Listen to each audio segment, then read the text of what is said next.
بسم اللہ الرحمن الرحیم۔ سب سے پہلے ہمارے ذہن و دماغ میں یہ بات رہنی چاہیے کہ اللہ تبارک و تعالی نے ہمارا انتخاب اس صف میں کیا ہے جس کے بارے میں پیارے نبی صلی اللہ علیہ وسلم نے بہت ہی فخریہ انداز میں کہا تھا، انما انا بعثت معلما، کہ مجھے معلم بنا کر کے بھیجا گیا ہے۔ اس کا مطلب یہ ہے کہ اگر ہمارا شمار اس فہرست میں ہے تو یہ اللہ کا بڑا کرم ہے، اللہ کی بڑی مہربانی ہے۔ ذالک فضل اللہ یؤتیہ من یشاء، یہ اللہ کا فضل ہے جسے اللہ نواز دے۔ سب سے پہلی چیز ایک کامیاب استاذ کے لیے ضروری ہے کہ اپنے دلوں میں یہ خلوص پیدا کریں کہ ہم استاذ ہیں، ہمارا مقصد کتاب و سنت کی احیاء، شریعت اسلامیہ کی تبلیغ، اللہ کی رضا، نبی کریم سرکار دو جہاں صلی اللہ علیہ وسلم نے جن چیزوں کا حکم دیا ہے ہر گھر تک اس پیغامات کو پہنچا دینا۔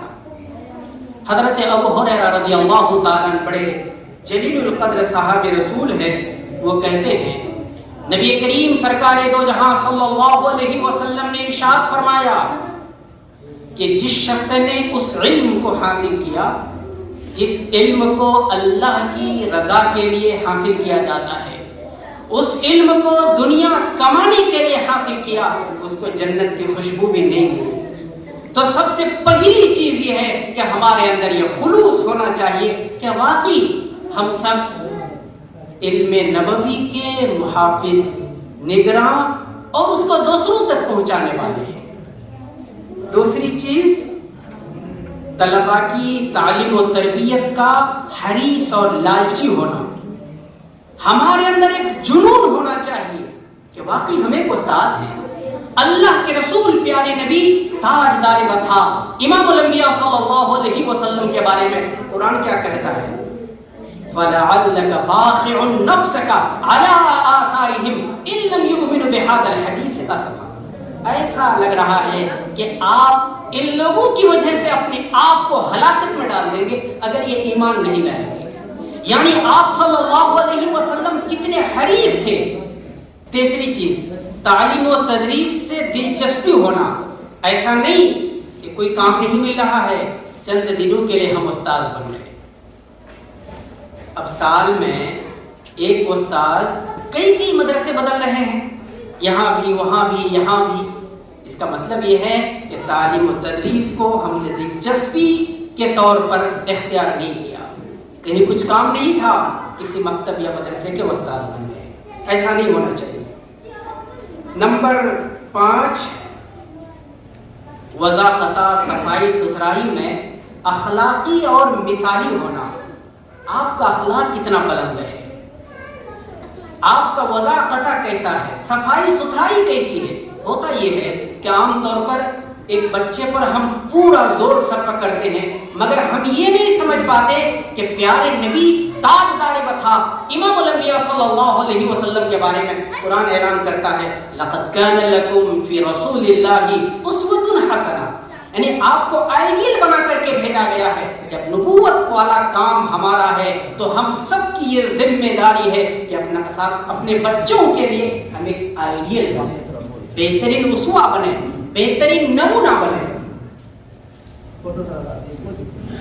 اب آپ یہ دیکھ لیجئے کہ آپ صلی اللہ علیہ وسلم لوگوں کو 5 نمازوں کا حکم دیتے کہ 5 نمازیں فرض ہے، لیکن اپنا کیا حال تھا؟ اپنا یہ حال تھا کہ نماز اس طرح سے پڑھ رہے ہیں کہ پاؤں میں ورم آ جاتا۔ کہتے کہ حضور آپ تو بخشے بخشائے ہیں، اتنی محنت کیوں کر رہے ہیں؟ اللہ کے رسول پیارے نبی کا جواب یہ تھا کیا میں شکر گزار بندہ نہ بنوں؟ خندق کا موقع ہے، غزوہ خندق میں ایک صحابی رسول آتے ہیں اور کہتے ہیں کہ حضور میں بہت بھوکا ہوں۔ آپ صلی اللہ علیہ وسلم جب دیکھتے ہیں تو اپنے پیٹ سے کپڑے کو ہٹاتے ہیں، دیکھتے ہیں کہ آپ کے پیٹ میں 2 پتھر بندھے ہوئے ہیں۔ یعنی آپ نے جو حکم دیا اس سے زیادہ آپ نے کر کے دکھلایا. یہی چیز ہمارے اندر، ایک استاذ کے اندر، ایک ذمہ دار کے اندر بچوں کے تئیں ہونا چاہیے. اگر ایسا نہیں ہوگا، بچوں کے تئیں کچھ اور، اپنے تئیں کچھ اور، تو یاد رکھیے کامیاب استاذ، کامیاب منتظم نہیں بن سکتے ہیں. باصلاحیت ہونا، ہمارے اندر صلاحیت ہونی چاہیے، بھیڑ نہیں، کوالٹی ہونی چاہیے، اچھی کوالٹی، اچھی صلاحیت. کوئی ضروری نہیں ہے کہ ایک شیخ الحدیث ہے تو نورانی قاعدہ کو بہتر انداز میں پڑھا سکتا ہے.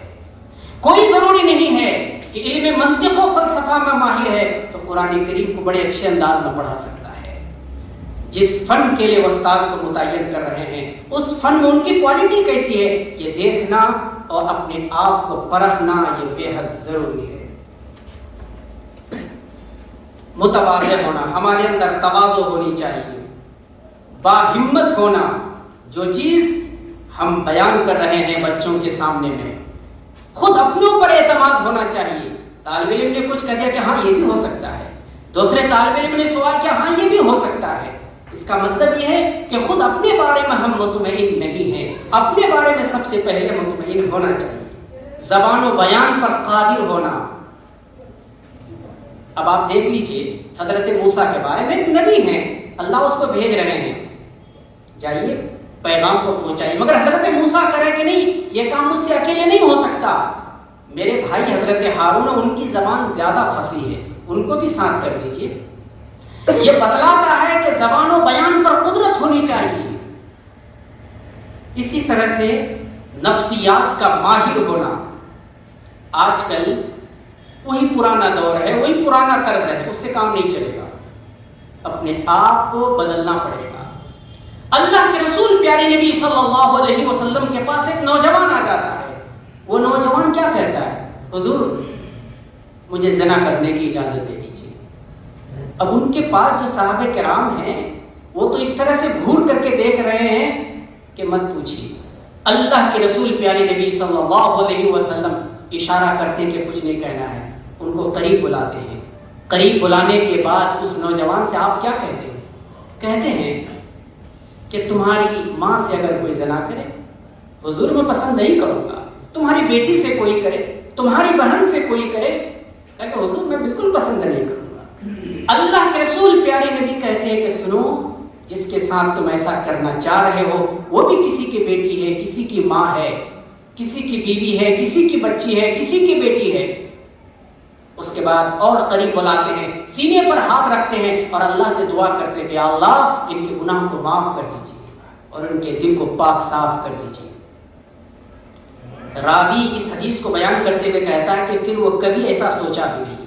اس کو کہتے ہیں نفسیات پر ماہر ہونا. یعنی کس وقت ہم کو کیا انداز اختیار کرنا ہے، اس بچوں کے نفسیات پر ہماری گرفت ہونی چاہیے. ابھی ہم لوگوں نے چمپارن میں پروگرام کیا 8 اضلاع کا.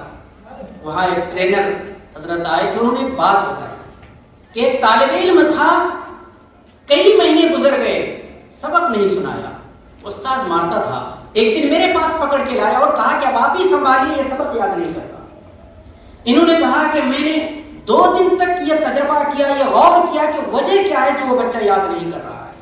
ہم نے یہ دیکھا کہ اس بچے کے اندر جو سب سے بری صفت ہے وہ یہ ہے کہ وہ جب پڑھتا ہے تو کپڑے کو ایسے کرتا ہے، اور یہ عادت اس کی ایسی ہو گئی ہے کہ ہر حالت میں وہ اس کو چھوڑتا نہیں. یعنی 2 دن صرف میں یہ سمجھا کہ ایسا سبق یاد کیوں نہیں کر رہا ہے. اس کے بعد 2 دن کے بعد ہم نے اس پر توجہ نہیں دی کہ وہ سبق یاد کرے، توجہ اس بات پر دی کہ وہ اس عادت کو چھوڑ دے. 2 دن کے اندر یہ عادت چھوٹ گئی. اس کے بعد پھر 5ویں دن میں نے کہا کہ سبق یاد کرو، اس نے سبق یاد کر لیا. استاذ کو پتا چلا، کہا کہ آپ نے کیا کیا؟ کہا کہ ہم نے کچھ نہیں کیا، میں نے اس کی بیماری کو پکڑا، اس کے نفس پر غور کیا کہ وجہ کیا ہے کہ وہ سبق یاد نہیں کر رہا ہے.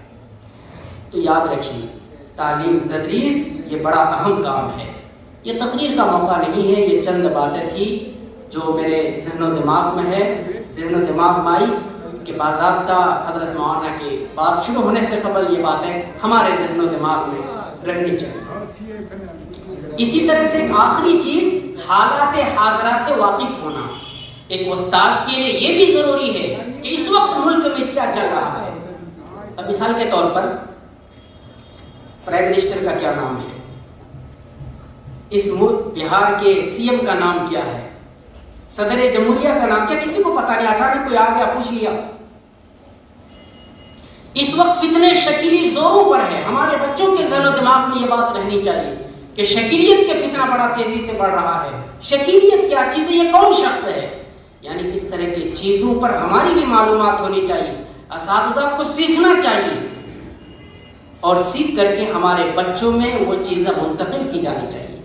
چونکہ آج کا یہ بچہ ہے لیکن کل کا وہ مستقبل ہے, کل کا وہ قائد ہے. اللہ ہم سب کو عمل کی توفیق